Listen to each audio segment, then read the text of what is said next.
लालच बुरी बला है, ये तो बचपन से हमने आपने सब लोगों ने सुना है, पढ़ा है।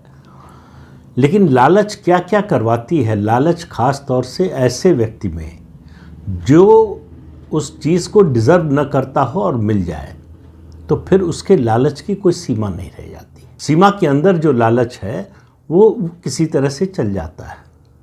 लेकिन जब लालच आपका, लोभ आपका सीमा तोड़कर निकल जाता है, लक्ष्मण रेखा को पार कर जाता है, तो फिर संकट का समय आता है। और ऐसे लोगों को समझ में नहीं आता है। जो डिज़र्व नहीं करते हैं उनको अगर वो पद या वो चीज़ मिल गई हो तो उसको अपना जन्मसिद्ध अधिकार समझने लगते हैं। उनको लगता है कि ये उनकी क्षमता है, ये उनकी योग्यता है जिसके कारण ये मिला है। जी हाँ, मैं बात कर रहा हूँ आज महाराष्ट्र की। महाराष्ट्र में बीजेपी के लिए नया सरदर्द तैयार हो गया है। और ये नया सरदर्द है जो उसके सरदर्द की दवा बने थे, एकनाथ शिंदे। उद्धव ठाकरे ने जब धोखा दिया और गठबंधन तोड़कर कांग्रेस शरद पवार के साथ मिल गए, तो उसके बाद एकनाथ शिंदे जो है जिस तरह से बगावत करके निकले और भाजपा ने उनका साथ दिया, उससे एक नई राजनीति महाराष्ट्र में बनी, एक नया राजनीतिक समीकरण महाराष्ट्र में बना। और उसका नतीजा क्या हुआ आपको मालूम है कि उद्धव ठाकरे की पार्टी चली गई, शरद पवार की पार्टी चली गई।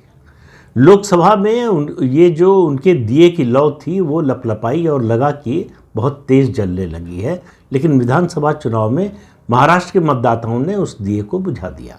अब उस दिए को बुझा दिया तो एक तरफ से चैलेंज ख़त्म हो गया। तो कहते हैं कि किसी जगह पर, ख़ासतौर से पॉलिटिक्स के बारे में तो ज़रूर कहा जाता है कि वैक्यूम नहीं रहता।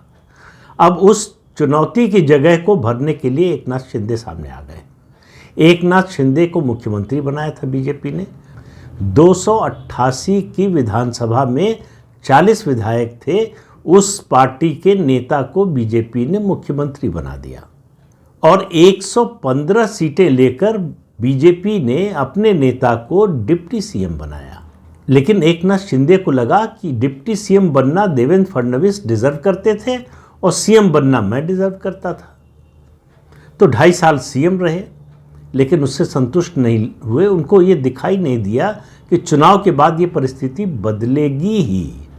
वो एक विशेष परिस्थिति में मुख्यमंत्री बनाए गए थे। तो विशेष परिस्थिति जैसे ही खत्म हुई, स्थितियां सामान्य हो गई।